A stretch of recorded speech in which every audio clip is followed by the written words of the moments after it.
And so the courier who had cheated death in the cemetery outside Good Springs cheated death once again, and the Mojave Wasteland was forever changed. The new California Republic celebrated its second victory at Hoover Dam, establishing definitive control over the entire Mojave Wasteland. Soon after, they negotiated terms to annex the Strip, Freeside, and many surrounding communities. The Mojave Wasteland, at long last, had entirely fallen under the NCR's banner. The courier, fair and even-handed in his dealings throughout the wasteland, was honored by the NCR for his support of the military at Hoover Dam. He was presented with the Golden Branch, the highest civilian decoration given by the Republic. Tabitha and Rhonda went east, through Caesar's land. Occasionally, tales of their exploits found their way back west, though few believed them. Eventually, the stories concerning the duo were collected and published, and proved to be quite popular with children. Invigorated by his travels with the courier, Raul once more took up his guns in memory of his lost Rafaela. Soon after, the Mojave was filled with tales of the ghost vaquero who hunts down those who prey on the weak. With the help of the gun runners, the Boomers developed a healthy trading relationship with the NCR. Eventually, the Boomers began wandering out into the wasteland while still preventing outsiders from entering Nellis. The Brotherhood and the NCR in the Mojave Wasteland declared an official truce, despite continued hostilities between the two in the west. As per their agreement, the NCR handed over all suits of salvaged power armor, and in return, the Brotherhood helped patrol I-15 and Highway 95. Despite her departure from the group, the Brotherhood's peace treaty with NCR came as some relief to Veronica. Though she remained friendly with surface patrols, she was never again permitted to enter the bunker she once called home. Fearing for the safety of anyone she associated with, she continued her solitary life as a scavenger. But reports would emerge from Mojave scientists and social workers of old equipment miraculously repaired and research notes mysteriously completed. Their leaders destroyed by the courier, the fiends scattered throughout the wasteland. Without the organization of Motor Runner, Cook, Violet, and Driver Nephi, they were easy prey. After the NCR's victory at the dam, in part thanks to follower medical support, NCR allowed the followers to care for refugees as they see fit.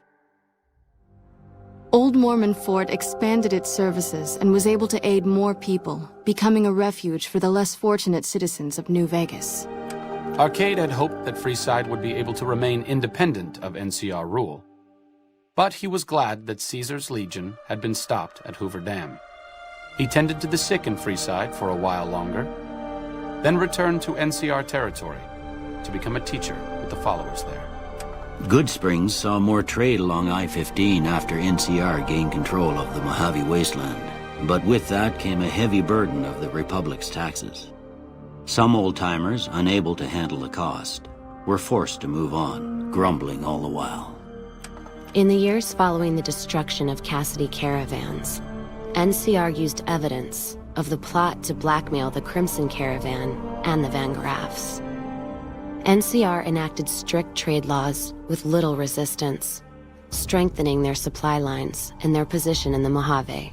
Cass survived to see the NCR flag flying proud over Hoover Dam, and thought for a moment, this is what a hero must feel like. She was about to tell the courier not to get too proud of himself. Then she figured, he knew that already. That night, Cass kicked in the door of his room to celebrate, only to find the man on the bed was an NCR soldier whose barracks had been destroyed. He was cute, though, so after having her way with him, she got the hell out, leaving an empty whiskey bottle as a note. As she walked along the dam in the night, she felt drunk, content, and happy to be alive, which to her was the whole point of it all. During the Battle of Hoover Dam, the Great Khans quickly evacuated Red Rock Canyon and headed north and east into the plains of Wyoming. There, they reconnected with the followers of the Apocalypse and rebuilt their strength. Bolstered by ancient knowledge of governance, economics, and transportation, they carved a mighty empire out of the ruins of the Northwest. Thanks to the courier and Lily, A cure for the Nightkin's schizophrenia was found shortly after Dr. Henry's experiment concluded. Nightkin and other super mutants in the wasteland flocked to Jacobstown, and the town became known as a haven where a mutant could find peace. Lily continued to take her medicine at half doses, and although she remembered her grandchildren, her mind remained muddled and confused. Eventually, she parted ways with the courier and traveled west, seeking the remnants of her past. After the NCR victory at Hoover Dam, the temporary truce between them and the Kings blossomed into a full-scale relief effort for the people. While the NCR made repeated entreaties that Freeside join the Republic, the Kings steadfastly maintained their independence. After Ray's brain was transplanted into Rex's cybernetic body, it took Rex some time to adjust to the old scrapyard dog's memories. Eventually, Rex's mind settled peacefully, melding his own memories with that of long travels with old Lady Gibson. Shaped up by the courier's advice, the Misfits distinguished themselves during the Legion's attack on Camp Golf. Mags was finally promoted to sergeant, and the rest of the Misfits received an official commendation. They continued to serve with distinction for many years.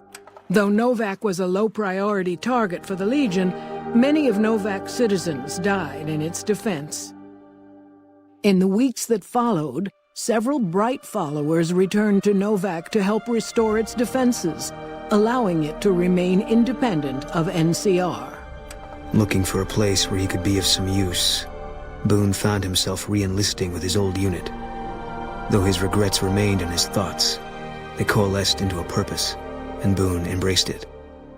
He spent his leave time hunting down slavers in the desert, his first recon beret the last thing they never saw. After Hoover Dam, the leaderless powder gangers at the correctional facility vanished into the wastes, leaving the prison empty. The correctional facility became another abandoned ruin in the wasteland, its carcass occasionally picked over by enterprising prospectors. After the Vault 19 powder gang surrendered to the NCR, they were reincorporated into the correctional system. The NCR did increase their sentences, and they aren't about to take off time for good behavior. After Hoover Dam, NCR helps rebuild Prim as a major stopping point on the Long 15. Though Prim citizens chafe under NCR's taxes, they benefit greatly from the increased protection and merchant traffic.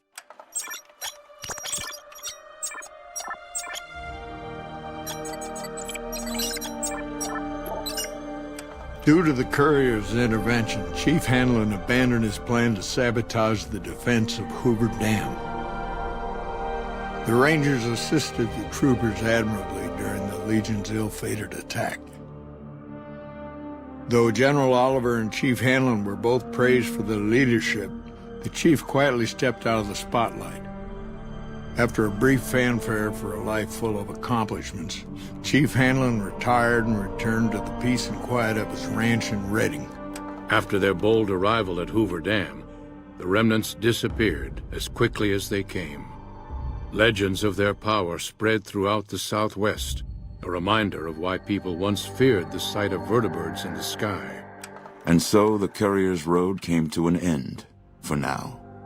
In the new world of the Mojave Wasteland, fighting continued, blood was spilled, and many lived and died just as they had in the old world. Because war never changes.